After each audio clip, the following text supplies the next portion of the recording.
I am calling this the best game of the college football season. Wow. Hands down, best college football game of the year. So hold on. So I want to make sure I got this clear. You're saying right now, you know, this is the last week of college football aside from the bowl championship games. I'm gonna say the conference championship games and the bowl games. You're saying right now that the best college, and I'm sensing a little biasness there because we're both in the state of Florida, that the University of South Florida game versus the University of Central Florida, that was the best college football game of the season. Full disclosure, I do have a degree from the University of South Florida. Also, full disclosure, when I got to the University of South Florida, they were playing Division II football, and I would make jokes on a regular basis because I just came from Florida State. This ain't regular football. That being said, Flowers from the University of South Florida in an option-oriented offense or a facsimile thereof threw for 500 yards last night. That's not what I'm asking you. You giving me some stuff that I ain't asked you. I ain't asking you for stats. I ain't asking you for stats. What you're telling, okay, see that's what I was asking you. USC is the best game of the year. The best game of the year. Wow. I don't. You know what? I can't think of one better. I can't think of one better. Well, wait a minute. Maybe you're an offensive guy, so you don't necessarily like some of the upsets that we've seen as far as like games of the year. When Iowa State pulled off 2 upsets, you don't like those as games of the year? They are, the Iowa State games are 2 and 3 compared to this game. I think you being. The reason I said they're 2 and 3, Iowa State, nobody expected them to win the first game. The second upset, everybody was kind of like, oh, they might pull off this TCU upset. And they did. Well, hold on. So Ohio State versus Penn State? No. Wow. I've been saying all year long, Penn State. Listen. I didn't ask you if Penn State was overrated. Hold on. No, we got to address that. You trying to say why these games are stacked the way they are. It's because of context. The context with Penn State and Notre Dame has always been. Notre Dame is the right. Notre Dame. I didn't mention. Wait, hold on. I didn't mention Notre Dame. I said Penn State versus Ohio State. That's what I talked about. I ain't mentioned Notre Dame. Okay. All right. I'll believe Notre Dame out. Penn State, whenever they're ranked high, in the back of your mind, you always really want to think, do they really deserve that ranking? Are they slightly overrated? The answer was yes. So Ohio State, who basically blew up their season, beating Penn State, it's impressive, but it's not better than these 3 games. Let me ask you a question because see, I wasn't talking about how impressive victories were, rankings, and everything like that. I was just talking about the game itself. Penn State versus Ohio State. Because if I'm not mistaken, during that game, Ohio State was actually losing. The Buckeyes came out. They were playing in the horseshoe. A lot of people had picked Penn State to win. Ohio State was trailing in that game, and they did manage to pull that game out. That was a great game. Now, if we want to pull all this other stuff out the woodworks, talking about rankings and everything else like that, when you look at Central Florida, because I really don't want to do this. When you look at Central Florida, would they beat Clemson? And I understand that I'm asking someone who's biased, someone who's a homer, someone who's starting to act more and sound more like Skip Bayless each and every day. My question is, are you really picking Central? Are you really picking Central Florida over Clemson?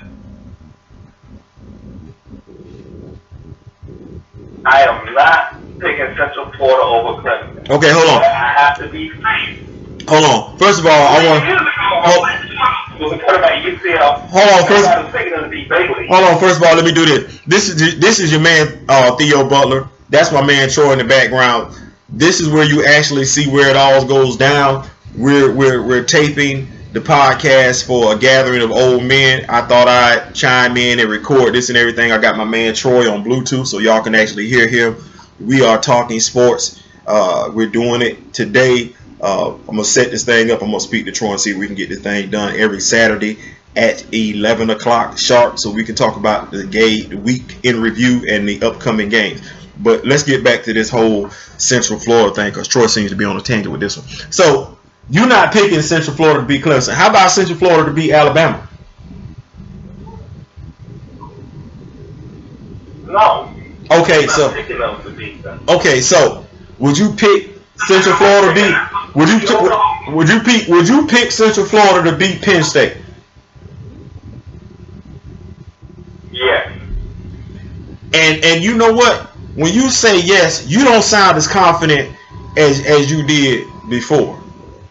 You know what I'm saying? There's a little bit of uncertainty in your voice when you say. No, I will pick any team. I will pick any school with team speed over Penn State. So you and I'm not talking about speed position because Penn State has speed at one position. Would you? Well, I mean, so you picking? So you would pick Ohio State over UCF?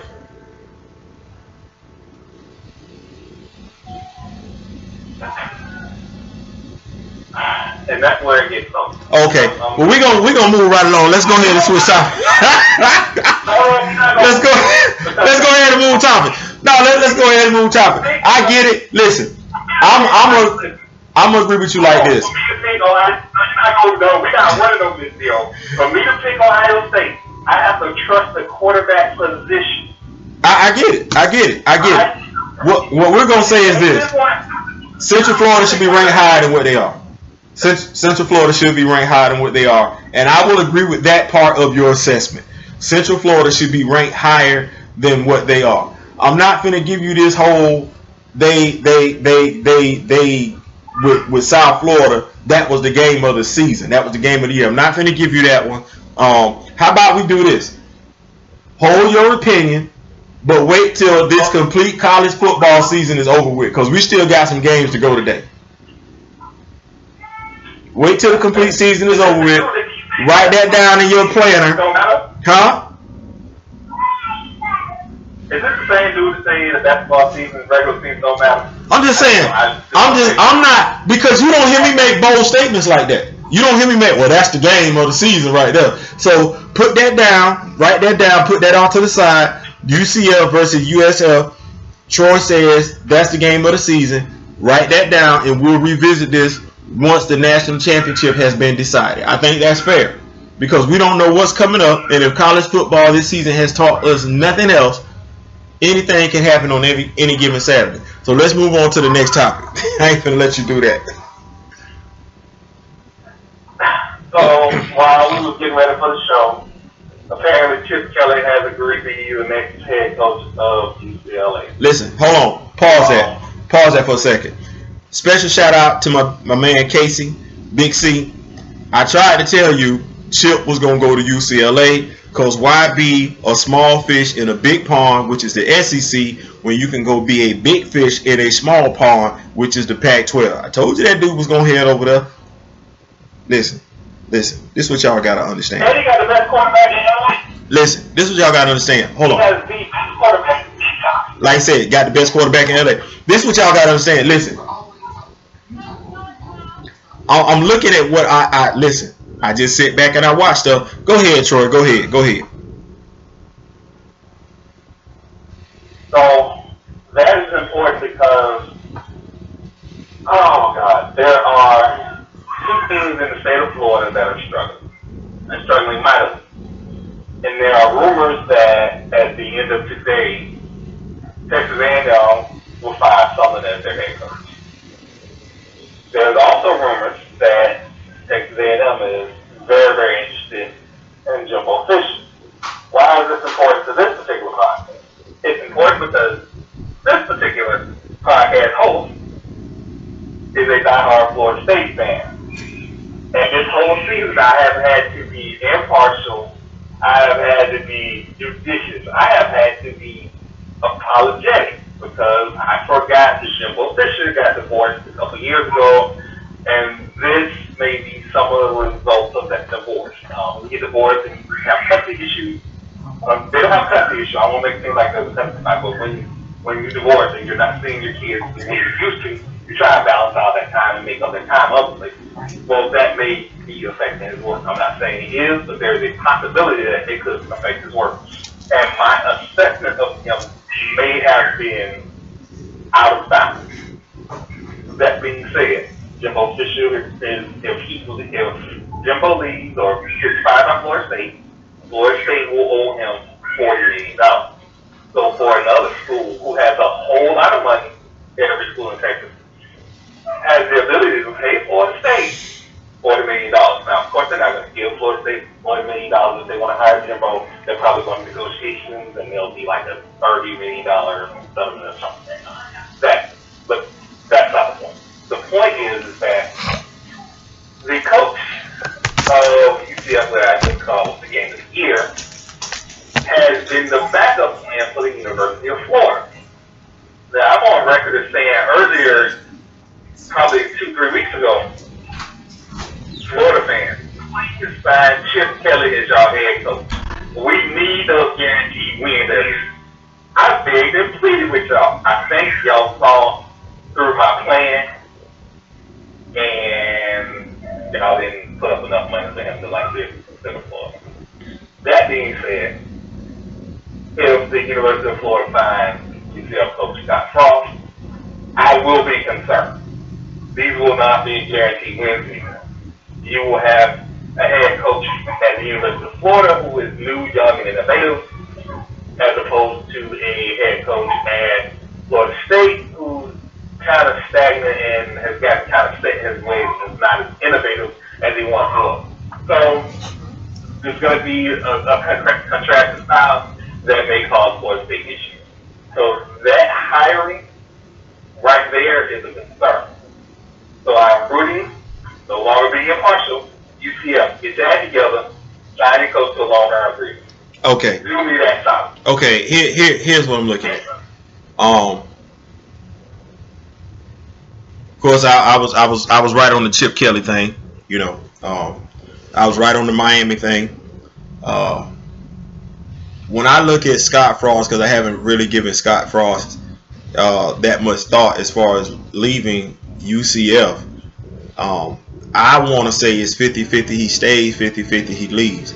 The reason why I say 50-50 he leaves is because you're Scott Frost, you're young, you definitely want to strike while the fire is hot. So I can see him taking a job at Florida.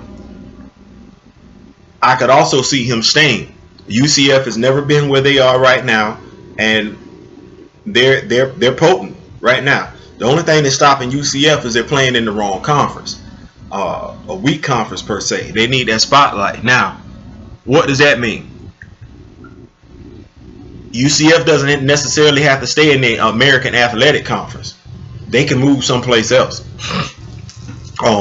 Big 12, Pac-12, things of that nature. God knows the Big 12 is looking to probably extend it to the state of Florida, and they also need more teams to become, to go back to being what the Big 12 stands for, which is actually 12 teams. Because God knows they used to be the Big 8. Some of you cats probably don't remember when the Big 12 used to be the Big 8, but they used to be the Big 8. So, if I was Scott Frost, if the money is right, I would definitely look to stay at UCF because, once again, I'm a big fish in a small pond. Going back to Kevin Sumlin,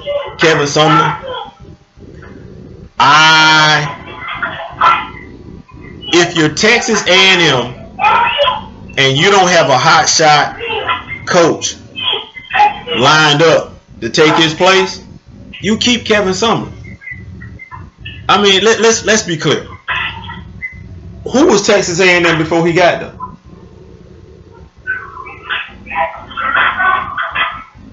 Anybody? They haven't been a great team since R.C. Slocum, right? Right. That's the last time they were great. Right. So I mean, I think when you look at it, you have to look at what your expectations are. Kevin Sumlin is going. Forget you being in the Big 12 and you going up against the Oklahomas, the Oklahoma States, Texas, Texas A&M. Not Texas A&M, Texas Tech. Say what? They're in the SEC West. I know they're in the SEC West, but what I'm talking about is this is what you had to deal with when you were in the Big 12. These are the teams that you had to deal with when you were in the Big 12. Excuse me. You had to deal with Oklahoma, Oklahoma State, Nebraska, Texas, things of that nature. You're in the SEC right now, and if you're a Texas A&M fan, what are you truly expecting? You're in the SEC West. There's Auburn, there's LSU, and there's Alabama. Those teams are tenured. They're not going anywhere. They're going to recruit how they recruit, and you're going to have to get in where you fit in. It would take a miraculous season on Texas A&M's behalf to unseat Alabama, let alone one of those other two teams, to unseat Alabama as the SEC West champion. That's why I look at fair expectations. If you're Florida and you're going through what you're going through right now, you can sit back and say, based on our history, we'll be back up to contend for the SEC East, if not next year, the year after that. Georgia's on the roll right now. But, I want to stay on track with the Texas A&M fans, the Texas A&M fan base, Texas A&M administration, Texas A&M alumni. Are you really thinking that if you fire Kevin Sumlin today and hire whoever you want, even if you hire Scott Frost, you're not going to compete for the SEC championship?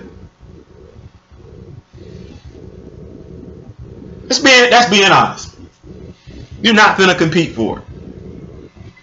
You know why you're not going to compete for it? Nick Saban is still over there. It's the same reason for why. It's the same reason for why when Steve Spurrier was over there at Florida, or when Urban Meyer was over there at Florida, it didn't really matter who you had over there coaching. Them guys were still there. What's your fair expectation level? You can fire Kevin Sumlin today and hire somebody and have your program nosedive. Ask Texas. You got rid of Charlie Strong prematurely and your program nosedive. That wasn't Charlie Strong's fault.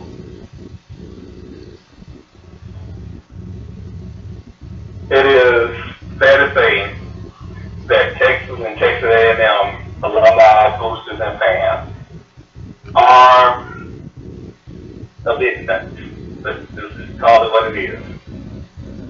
This is your big time programs in Texas are not winning recruiting wars like they should.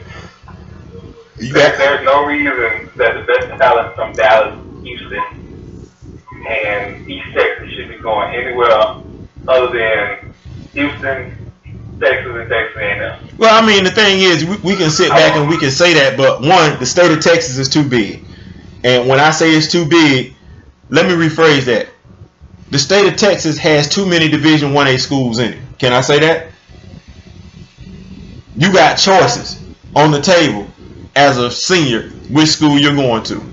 And I ain't even counting two schools outside of Texas, Oklahoma and Oklahoma State, which right there on the border. You mean tell me I can go to Texas Tech, Texas A&M, Texas, or TCU, or Baylor? Don't forget Rice. Yeah, my bad.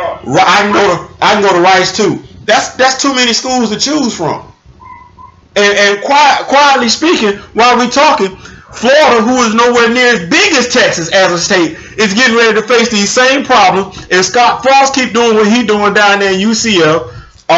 Charlie Strong keeps doing what he's doing down there at USF. And if I forget the coach's name, if he manages to turn around Florida Atlantic, oh my God, that's crazy. That's crazy. Do you understand these guys on the future? Huh? I understand these on the schedule for the future for Florida State. Hey, you got to get in where you fit in. But you Florida State fans, though, I said it once, I say it again. Y'all spoiled. Y'all are spoiled. Y'all are spoiled. Here we go. No, you're spoiled. You have one bad season and everybody got to go. Off with everybody's head. Okay. You got to get fired. Y'all want to fire people like Oprah Winfrey hand out cars. You getting fired. You getting fired. You getting fired. You getting fired. Everybody getting fired. Calm down. I'm just gonna say this, and again, it goes back to not this. Your program doesn't fall off in year 3. It just doesn't fall off. It's a progress. It's a progression of events. And the progression of events have been, and as you said earlier this season, I probably need to give you credit for, there is a lack of quality offensive line play throughout college football. Yep. I've said that.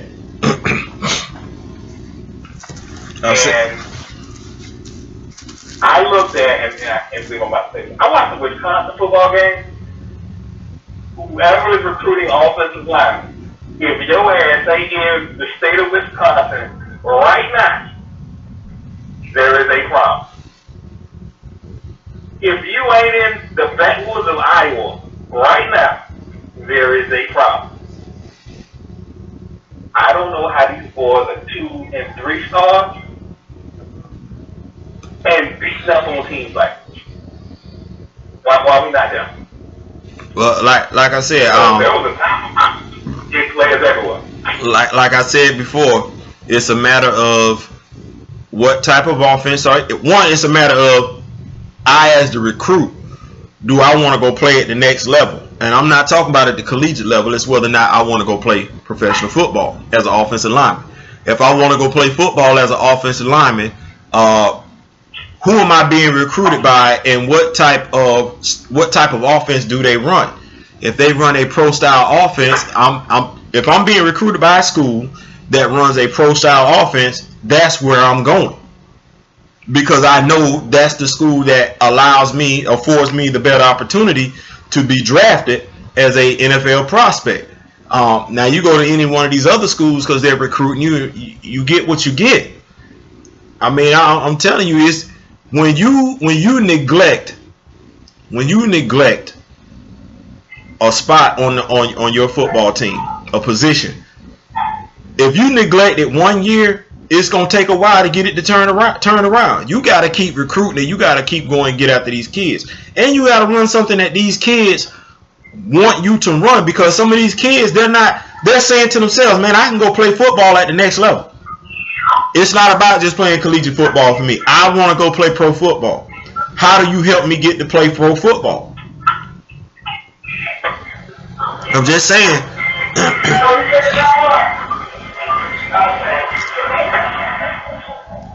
I'm just saying. But moving right along, what's our next topic? So, next topic, which, it kind of slid under the radar this week, and being the basketball fan that I am, I'm going to bring it up. The Golden State Warriors played the Oklahoma City Thunder. Right. I call it the Cupcake rematch. What you call it? And I'm just going to say this. Wait a minute, hold on. What did you call it? You called it a what? What type of rematch did you call it? The Cupcake rematch. The Cupcake rematch. Okay. Last year Kevin Durant went home and they had the cupcake shirts on and all of this stuff and blah, blah, blah. So at one point in this game, and it was a tight game right up until this point. Well, no, actually it was a blowout. It got worse at this point. But I think the Golden State Warriors were probably down like 15 points at this point. And there was a conversation, let's call it that, a conversation between Kevin Durant and Russell Westbrook. Right. And there are multiple that Kevin Durant called Russell Westbrook a pussy.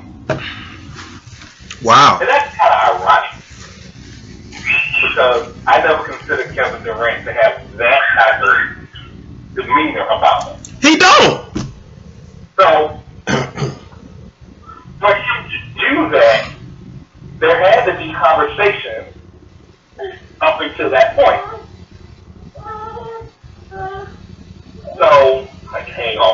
look, guys, you can't do that right now. You can't do that. Yeah, there you go. So when that happened, one, I was shocked because I was watching the game. Two, the events that followed was basically Russell Westbrook saying, Carmelo, get your jump shot ready. It's going to go down. And Russell Westbrook had, I think he was 1 assist shy of a triple-double. And at that point, we realized that maybe this Oklahoma City trade wasn't as bad as everybody said it was.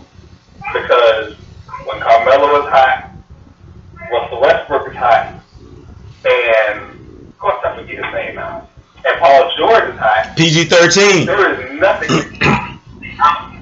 There's nothing you can do with that team. They scored 66 points by themselves combined.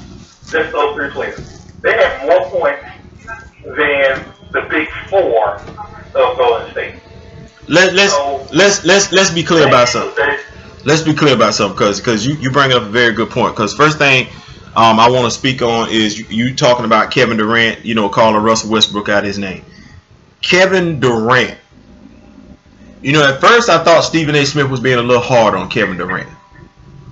But from what I'm seeing from Kevin Durant, actually what Stephen A. Smith said about him was fairly accurate. So much so to the point where Kevin Durant subconsciously knows it. Because Kevin Durant has been acting out ever since he joined the Golden State Warriors last season.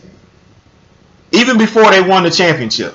Now, why do I say that Kevin Durant knows that subconsciously deep down Stephen A. Smith is right? Like I said, he's been acting out. He's never been that really much of a trash talker. But now because it's like the kid who's always getting picked on by people. Now he's in with the bullies. And so he feels emboldened because he's hanging out with the bullies. He says some stuff he normally wouldn't say. He does some things he normally wouldn't do. He gets the shoes made out where he's talking about how great he is and everything like that. He's got to go to Twitter and talk about how he's better than LeBron James. He's got to go on Twitter and say he would never have won a championship without while he was in Oklahoma City. Let's be clear. A lot of people have selective memory. If I'm not mistaken, they were up 3-1 on Golden State. Am I right? Because you're the basketball head. They were up 3-1. Oklahoma City was up 3-1 on Golden State. That right? Yep, they was up 3-1. And they blew the lead. You're Kevin Durant and you're Russell Westbrook. Now, I've seen Russell Westbrook take all accountability for it, all responsibility for it. But Kevin Durant has not taken any responsibility for that huge collapse. You went and joined the team that came back and beat y'all, and it was partly your fault that they came back and beat y'all. And when you talk about him becoming the MVP, I honestly feel like that MVP trophy should have went to everybody on Golden State's team. Why? Because it's Kevin Durant. You're getting wide open looks because the Cleveland Cavaliers don't know who to guard. They can't cheat off of anybody. And let you know what? Let me tell you, I'm going to draw a similarity. Before they got to the NBA Finals, everybody looked at the center for the Golden State Warriors. What's his name? The boy with the rat tail? JaVale McGee. He was catching flack from Stephen A. Smith, and he was catching flack so bad from Shaq that JaVale's mama had to call Shaq off her son. But even JaVale McGee looked good against the Cleveland Cavaliers in the finals because they didn't know who to guard.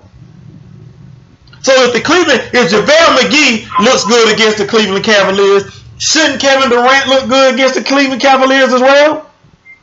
But now you're a boss now. You're a boss now. You so much of a boss. You on the same team with Stephen Curry, who, how can I put it, politic for you to get on the team, and you knocking his sneakers. Appreciate that, bro. I know you got a contract with Nike, but are you really finna talk bad about the dude who had a hand in you being signed by Golden State? Russell Westbrook showed the world last season without Kevin Durant that I'm still a force to be reckoned with. If I get some help over here, y'all can cancel Christmas. Now, people talked about this trade, and they talked about Carmelo Anthony's inability to play without the basketball. Carmelo Anthony has played on the USA basketball team. He knows how to play basketball without the ball in his hand. He knows how to play on a team with somebody who's a dominant ball handler, LeBron James, and just be outside looking for the shot. And if I get the ball, I might take maybe 1 or 2 dribbles, but after that, it's going in the hoop. So he knows how to do that. Paul George, we talking about Paul George. Paul George is a dominant ball handler on the Indiana Pacers back in the day because he had to be. But lest we forget, before PG-13 was PG-13, he was used to playing off the ball too. Emma, you stop me when I'm wrong because you're the basketball aficionado. Tell me when I said something wrong. So now you had these 2 guys come over to this, huh? I'm glad you're saying it because when I say, Charlie, Carmelo Anthony fan, keep going. Right, okay. So you had these 2 guys who have shown on the biggest stages that they don't have to have a ball in their hand to be effective players. They know how to move it out the basketball. Now they're on a team with a point guard they've never had before. They got a dude who's going to break down anybody off the dribble. Defenses are going to collapse. Now they get looks they haven't had in quite some time, if ever at all. These guys, and then, wait a minute. We talking Paul George, he's the 2 guard, right? Yep. He's the best 2 guard in the West. I said it, I ain't taking it back. He's the best 2 guard in the West. Now, what does that mean? That means Klay Thompson, get your weight up. You can't cheat off of him, and you ain't finna take him off the dribble, and you ain't finna post him up. Klay Thompson, get your weight up. Kevin Durant, guess what? You got somebody right now who ain't afraid to dot your eyes from the outside. You better get out there. You can't play off of Carmelo like you play off of, watch when I say this, LeBron James. Melo will hurt your feelings from the outside, and he'll do you in the blocks and do work. So now if you Kevin Durant, you must play on both ends of the court. You got to. I just would like to point out that Kevin Durant started that game on Carmelo Anthony. They had to switch to Draymond Green. Draymond Green subsequently ended up with 4 fouls and spent a lot of time on. Yeah, you gonna get that. You gonna get that work. You gonna get that work. Yeah, you gonna get that work. So no, I mean, when it's all said and done, it's sad to see Kevin Durant. Kevin Durant used to be that dude, and for whatever reason, Kevin Durant is looking like. I don't necessarily want. Matter of fact, you know what? Kevin Durant, and I'm sorry, Kevin Durant is a strong indicator of this generation that we're dealing with. You don't want to work for it. You will get the achievements. You will get the championships any way you possibly can. And if it just so happens that you go on to a stacked team, which Golden State already was, then you're gonna act like you did something. And that's exactly what he did. He went to a team that was already stacked and won a championship, which, let's be clear, Golden State stood a 50-50 chance of winning the NBA title without Kevin Durant. Probably a 60-40 chance of winning the NBA finals without Kevin Durant. So, and to a lot of people, they was going to win it whether Kevin Durant was there or not. But you want to act like you the big boss dog.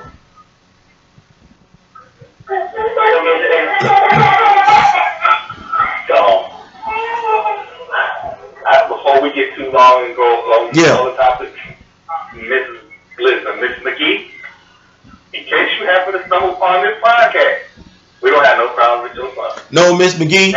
Miss McGee, your son has proven that when playing with the right people who encourage him, who allow him to grow, he is capable of being a average basketball player. That's what JaVale McGee is. I don't want no problems with a former All-WNBA 6'5" power forward. I don't want no problems. I'm straight. If you see me on the street, I'm gonna shake your hand, give you a hug. Your child is wonderful. I ain't being like that. I don't need them now. Moving along. So something that I wanted to get away from college football before I brought this up, and I want to talk about this Heisman Trophy race because as we speak today, there will be teams playing basically for positioning themselves in this Heisman race. And I know Louisville fans, I have never been a fan of your Heisman Trophy winner. Lamar is a excellent statement for college football. He is an ambassador for college football. However, the front runner of the Heisman race this year is not.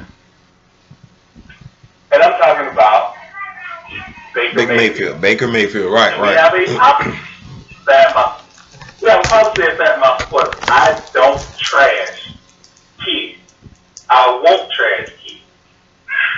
But there is a topic that needs to be approached, and it needs to be addressed. What are we going to talk about? I'm not going to post it. What are we going to talk about? I'm not going to post it, but there's a video of Baker Mayfield being arrested and running from the police 2 years ago.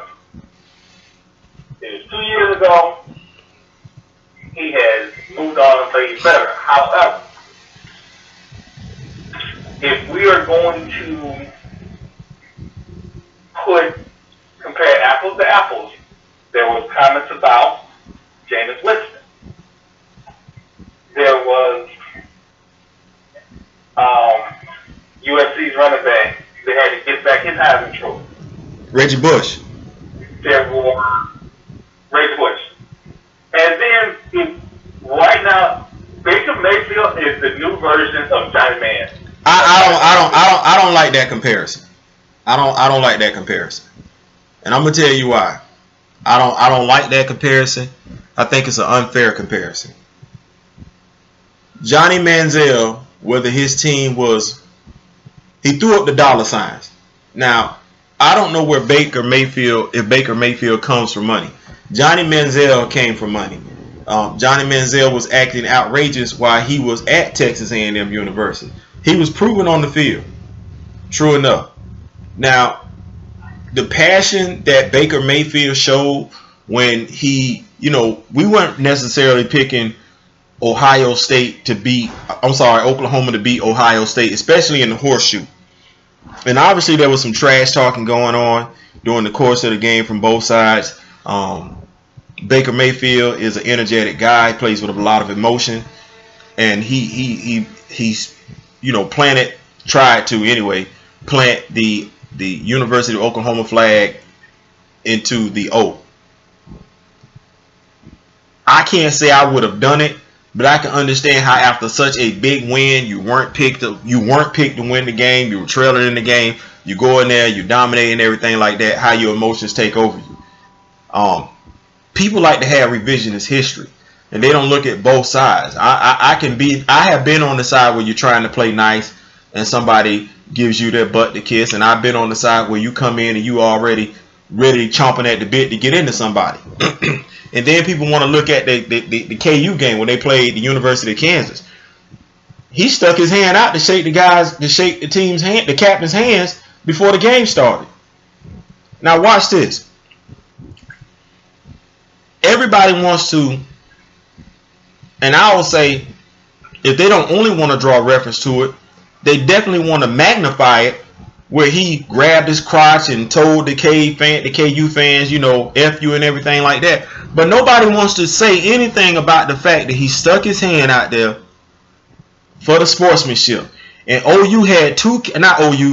University of Kansas had 2 young kids there wearing Jayhawk jerseys that were supposed to be seeing what sportsmanship looked like. And none of the captains from the Jayhawks shook his hand. None of them. I want to make sure I addressed this on Twitter when it happened in real time. Yeah, none of them. So not only were you being poor sportsmen, you were actually being poor leaders because you didn't show the kids Nothing. You didn't show the kids anything. And so if I'm Baker Mayfield, this is supposed to be a friendly football game. Yeah, I think we're going to beat y'all because we Oklahoma. We should beat y'all. But if I can't even get a handshake, all bets are off now. Now you finna get Mayfield. I ain't even finna let you talk to Baker. You finna get Mayfield, Mr. Mayfield. And when Mr. Mayfield show out, that's what you get. If you didn't want Mr. Mayfield to show out, you should have just shook my hand and let's go about our business. Everybody wants to put this kid in the spotlight, but hey, let's be clear. Tom Brady is not a saint. So what are we saying?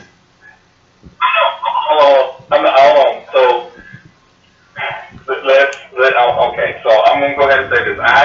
In this particular game, up until this point, I said at the beginning of the season,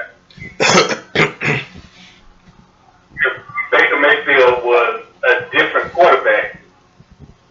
Would we be talking about him the same way? But I still, again, stayed to my policy. I'm not going to trash the kid. He's played well.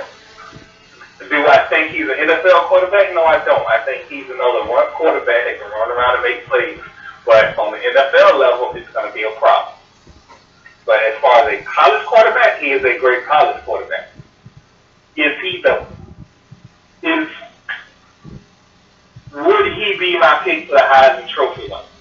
Well, it comes down to two things. It comes down to, for me, if I don't have a Heisman pick, but if I had a Heisman pick, I know one kid that would definitely be at the downtown athletic club is that kid at San Diego State that's just tearing up multiple records. But nobody's talking about it because he's at San Diego State. So that's one issue. The other issue is that you have a Heisman Trophy winner who statistically is playing better than he did last year. And we complain about these option-S quarterbacks who don't improve their throwing. But he's done it. And he's also improved his running. He just has no help on the other side of the ball, so that's what the game. But again, we're not talking about him that much, and that may change depending on what he does do today. So we'll see what happens there. Also, Baker Mayfield has a Big 12 championship game that he can also boost his stock in. Right. Where Lamar Jackson doesn't the ACC championship game. So there's still a lot of play. But it concerns me, and it's not necessarily Baker Mayfield. It's us. It's the media. Yeah, we're the media, not Theo. It's us. We're the media. We are.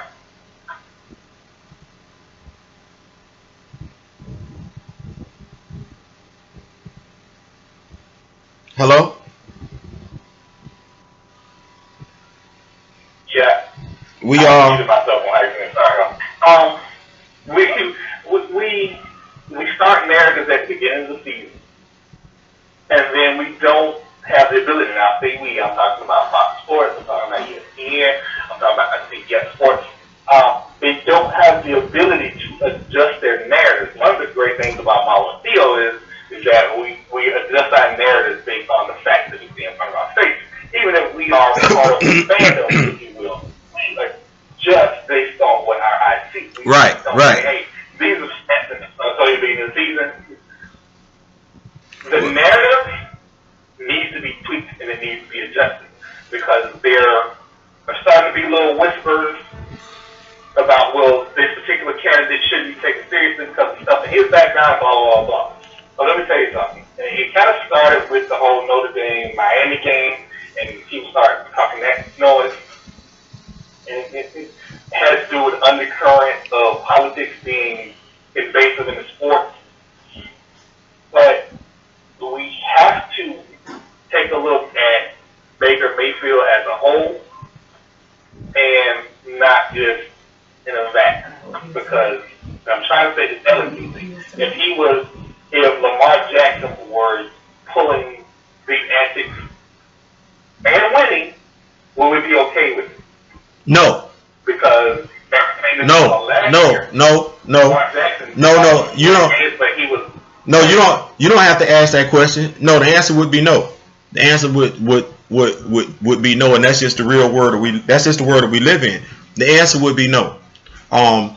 We definitely look at things from we definitely look at things from different perspectives in the society that we live in, and I mean, for better or for worse. But no, Lamar couldn't do what Baker Mayfield has done and get away with it. He'd be called a thug. He'd be called a hoodlum. He'd be called a goon.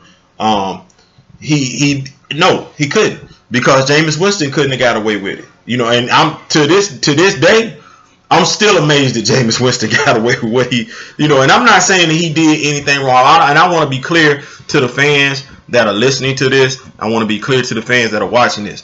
I'm not saying that Jameis Winston did anything wrong, but I am very much aware of the society we live in when an African American could not have done something wrong and it involved a Caucasian female and still be implicated, Emmett Till, implicated in the in the wrongdoing when it comes to this Caucasian woman. Which is why I was surprised, like, Jameis, you need to get somewhere and chill, because, bro, the fact that you walked away from this basically scot-free, you need to go somewhere and chill. Because back in the day, they used to hang brothers for this. You know what I'm saying? So when I look at Baker Mayfield, no, Lamar could not conduct himself the way of, he couldn't grab his crotch on the sideline. He couldn't throw up the middle finger and tell somebody F you and everything. Like, no, come on. This guy would get castrated in the media for even condoning himself this way. Okay. So no, we know better than that. Everybody should know better than that. That should not be a question to anybody in the media whatsoever. So now I have an even better question for you. What's that? Let's take the Iowa State game. Can a high profile, quote unquote, prolific quarterback flame out in any other situation against Iowa State and still be a Heisman Trophy candidate? That's a great question. And I'm gonna answer that question by saying this. The fact of the matter that you don't have as many high profile college football players tagged with being a Heisman Trophy candidate this season, this is why you're left with the Baker Mayfield dilemma that you're dealing with right now. You don't have the young man from San Diego State being mentioned. It's a lot of people at fault for that. It's not just the media. You got to talk to his coaches. You got to talk to the school administration, the athletic director. You got to talk to the media that's around San Diego State, because all of these people are responsible for hyping it. Him not being hyped is no difference than Nick Chubb is not being hyped at the University of Georgia. He just rushed for over 1,000 yards. His team is 9-1, 10-1. You know what I'm saying? There's just not too many. There are not enough Heisman Trophy hopefuls out there to get away from a Baker Mayfield. So you're stuck with what you have. We were supposed to have the two quarterbacks out of UCLA and USC as Heisman Trophy candidates. They flamed out. Yes, Lamar Jackson, his defense has underperformed the entire season. But I want to say in about 2 games, at least 2 games, if no more than 3 games, Lamar has flamed out himself. We talk about the young man from Penn State. He flamed out against Ohio State. You know what I'm saying? So I agree with you. Had Baker Mayfield been a brother, he would not be receiving the accolades he's still receiving right now. It would have been worse. The negative responses that he's received would have been worse. But he's a recipient of there not being enough Heisman Trophy hopefuls in the running this year.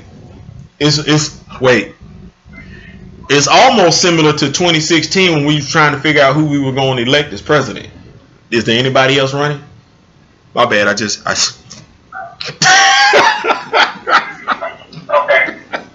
So here's my old man get off my lawn moment. There was a time in college football, if a running back ran for 2,000 yards, you handed him the Heisman Trophy, you shut the heck up, and you moved out of his way. This ain't that day.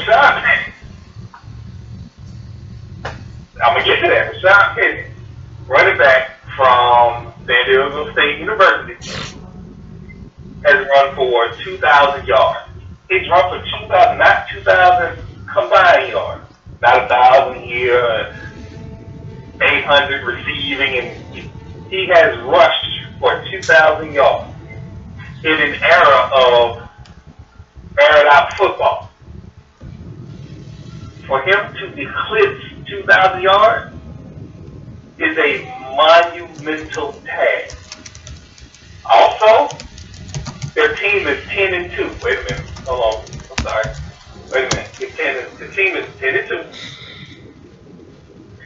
FBS football. And he's rushing 2,000 yards. I'm going to tell you what the problem is. I'm going to tell you what the problem is. I know what it is. Go ahead. The problem with San Diego State is this. You ready? This is their problem. Go ahead. They lost to Stanford 17-20. They beat Air Force. They beat the Huskies. They beat UNLV. They beat the Boise State Broncos. They beat Fresno State. They beat Hawaii. They beat San Jose State. And they lost. Wow. They lost to Nevada 23-42. And they lost to the Lobos, the New Mexico Lobos, 35-10. Now, you ready? Why did I mention that? I mentioned that to say this. Your record don't look too good, bro. You ain't really playing nobody. So when we talk about him not being possibly mentioned as a Heisman Trophy hopeful candidate, you rushing for all these yards, but who you running on? Now, if he's doing what he's supposed to be doing, which is I'm playing against subpar talent and I'm making them look like subpar talent, I don't necessarily know if he's going to be rewarded for that. I thought the Heisman Trophy was supposed to go to the most outstanding college football athlete for that year. Now, mind you, watch this. You and I both know that the Heisman Trophy is mostly an offensive award. It's mostly a quarterback award. If it's not a quarterback award, it's a running back award. Very seldom are we going to look at a wide receiver, and we really not looking at the defensive side of the football. So that's what we're looking at. So when you look at Baker Mayfield, I have something better on my resume than you have on your resume. I beat Ohio State in Ohio State. Who have you beat? I'm not saying that it's right. I'm just saying that this is what people are going to look at. You want me to give you some accolades for y'all beating, for you rushing all over Hawaii? Hawaii is not a national powerhouse. You were supposed to. And that's the sad part. I'm not looking at the conference that these teams are in. These teams are not doing anything nationally. So when you look at him dominating them, why should I give him a badge of, why should I acknowledge him? He's not going up against a top 10 defense. And they're 10-2. They're 10-2 in the record, and I see for a fact they have more than 3 losses, if I'm not mistaken. They're 10-2. They just won yesterday. They're 10-2. So I'm asking because we got to have some controversy here, and since we're talking about the running back position, and we're talking about level of competition, I have said probably last year that the Big Ten is the most overrated conference for the last decade.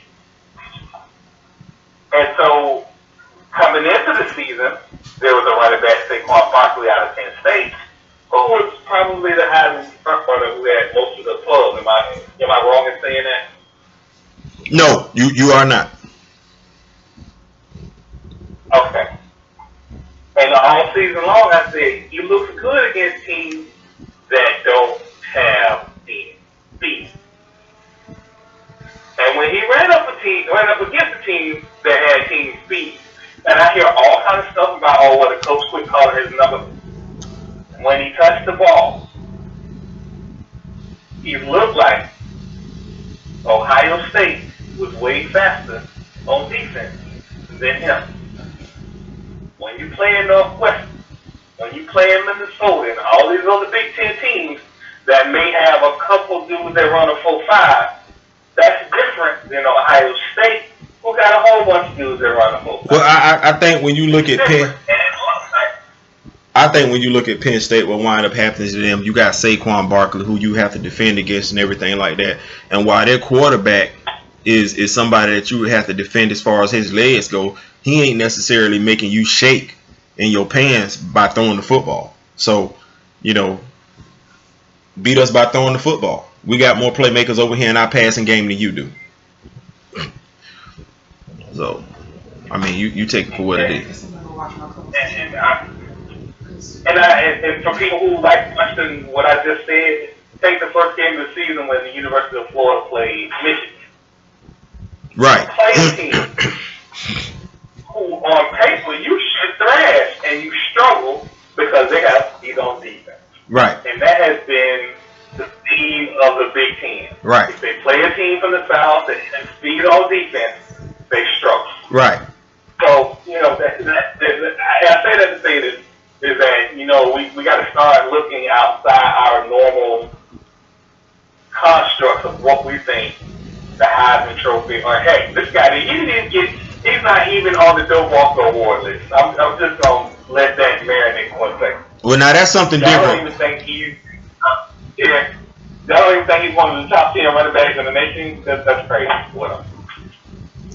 All right, moving right along. What we got? What's our last topic for today?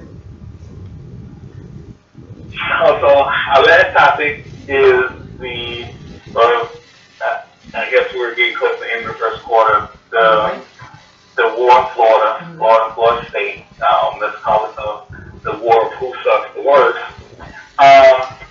Is going on right now, and no matter the outcome of this game, there are going to be major shakeups in both schools.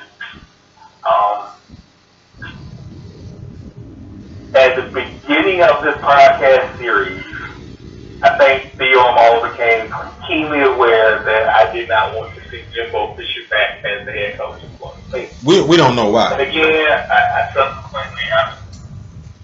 subsequently look at all aspects of Jimbo's life, and I may have been premature in that thought process. Does that mean that I'm okay with what happened this season? No. Do I think there needs to be major shakeups with the offensive staff? Yes. I think at this point, they should do what Jimbo Fisher what they did with Bob Bowden. Bob Bowden will touch the head, they're going to call offensive play unless it's a third and short or whatever. And we knew every time I put on their head, this was I formation and they was running up the middle of play action pass or some kind of trick play. I think it's starting to get to that point. How long is it? Can I ask you a question? Can I ask you a question? How long has Jimbo Fisher been at FSU? What? Almost 10 years now? Almost 10 years. Wow. Would have never guessed that. Okay, look. And I'm going to say this to you, and I'm going to say this to every Florida State fan. Y'all ain't got to like it. Honestly, I don't even care if y'all care. But I'm going to speak it. I'm going to speak it because it is what it is. The season that y'all having right now is like somebody having a headache. It don't come often. When they do, you got to deal with them. Now, what y'all are wanting to do right now is tantamount to killing the person that has a headache. We don't need to kill the person that's got a headache. They just got a headache. We need to help them with the headache. Get them some migraine medication. Get them something. But y'all talk Florida State fans telling me that Jimbo Fisher needs to be fired is like telling me somebody with a headache needs to be killed. Put them out their misery. You don't get headaches often. At Florida State under Jimbo Fisher, I would want to say that this is your first losing season. I'm going to say that one more time. This is your first losing season, and y'all have literally pulled the fire alarm over a headache. Not that we need to adjust this and we need to adjust this. No, fire the head coach. That's crazy. As opposed to somebody like myself or University of Colorado fans who walk around and don't have 20/20 vision, we got to go get contacts for the rest of our life. Go get some glasses for the rest of our life. Somebody that's got a bad knee that's got to go get a knee replacement. Y'all got a migraine. Y'all got a headache. And everybody got to die.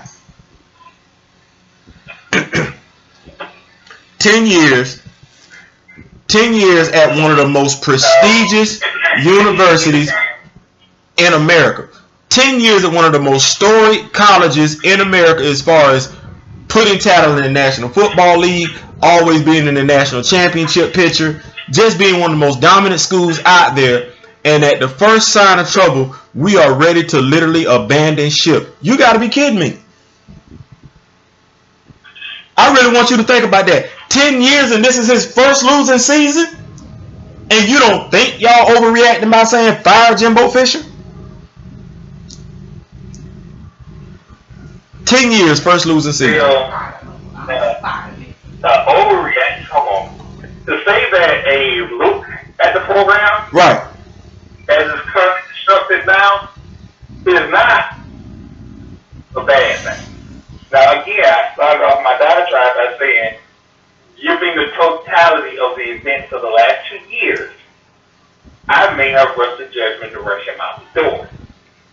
And he became the offensive coordinator in 2007 and 2009, and then became the head coach in 2010.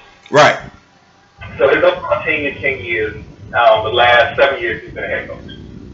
Now, that being said, granted, if we were, a 7-win team, an 8-win team, I would agree with you. Dude, we're looking kind of crazy. We are literally looking kind of crazy talking about removing this coach. Like, we are now, that's when we would be in Texas A&M, Texas, Auburn, not so crazy area. Right. Texas A&M, Texas, Auburn. I'm sorry to insult you, but y'all get a little crazy sometimes. So I would agree that we're crazy. But we're talking about losing at an unprecedented level since the first season of our Valley. So you have to seriously take a look at what has transpired over the last 3 years and find out how we got here and then correct the problem. Again, I am saying that in the beginning of the season, when I told y'all before one kickoff started, I got my 5 Jimbo Fisher sign. Ready and wait. I had it since he got hired. I'm not going to see it. Act like, I don't say that. I said it. Yeah, I said it. Well, how about this? How about this? How about this? We talked earlier, and I know this is the last subject and everything that we're going to talk about for today. But we talked about something earlier in the show that might also be contributing to Florida State's decline that some people don't really want to address. So, you got Florida State, right? Watch where I go with this. You've been on probation for how long? Ooh, God, I think this was about, what, 2 years ago? 2 years. And then... Watch this. Watch this. 3 years ago. And then they had the investigation for 2 years that just ended last year. Right. So the U is coming off of probation. Florida is where they are. But we also looking at the ascension of South Florida and Central Florida. We're also looking at Lane Kiffin being hired at Florida Atlantic. Am I right, Florida Atlantic?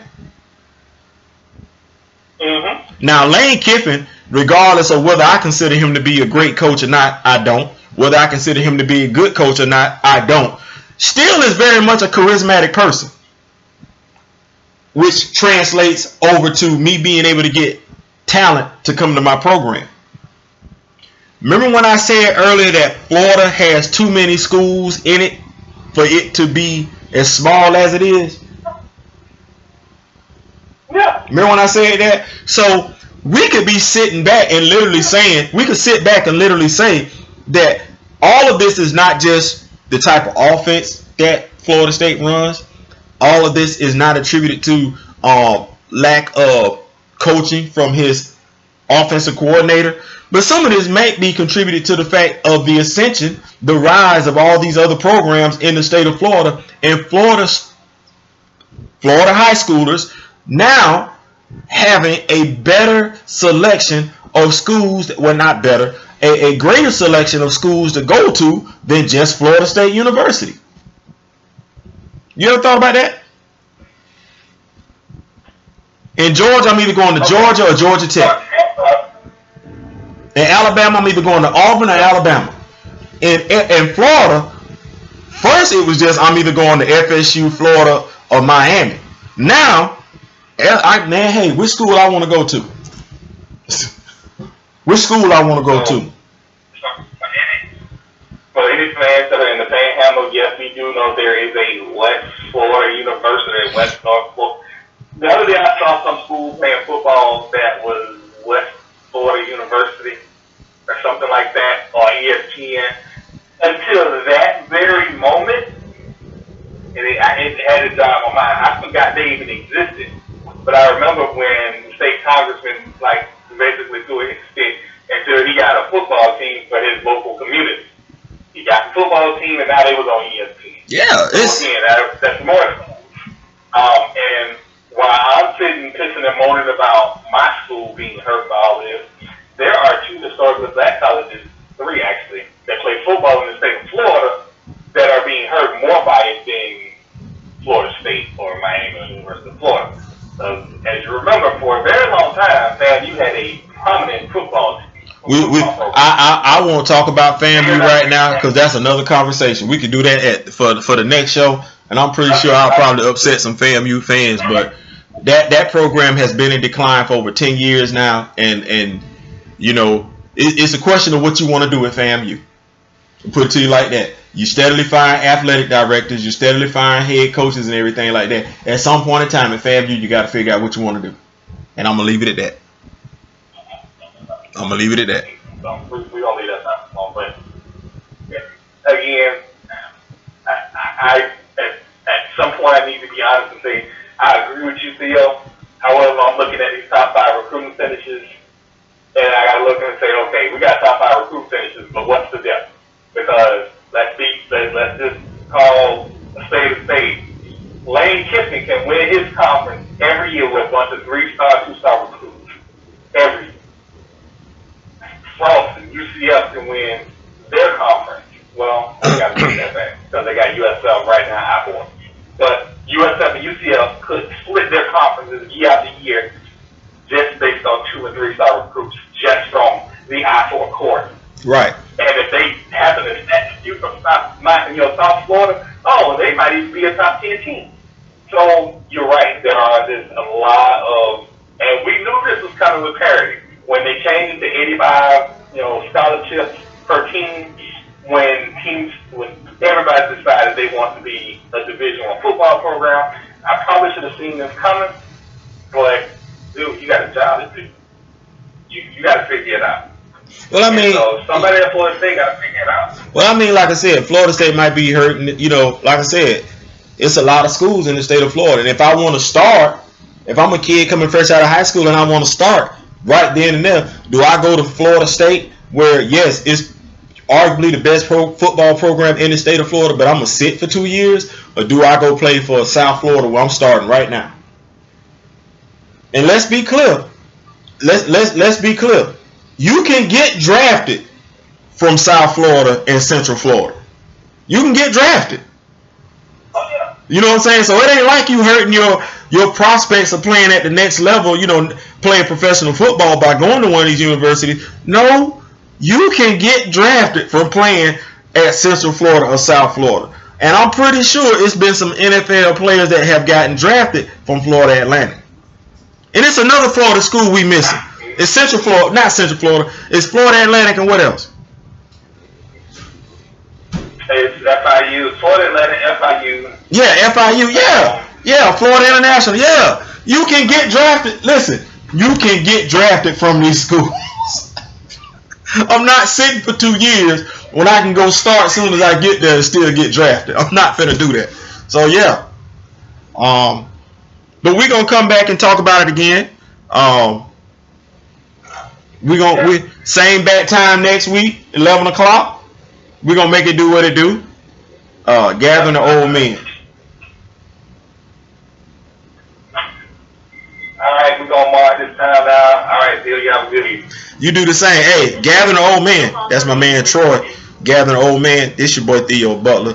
You know how we doing at WGTB Sports and everything like that. Listen, we're gonna be doing this 11 o'clock every Saturday.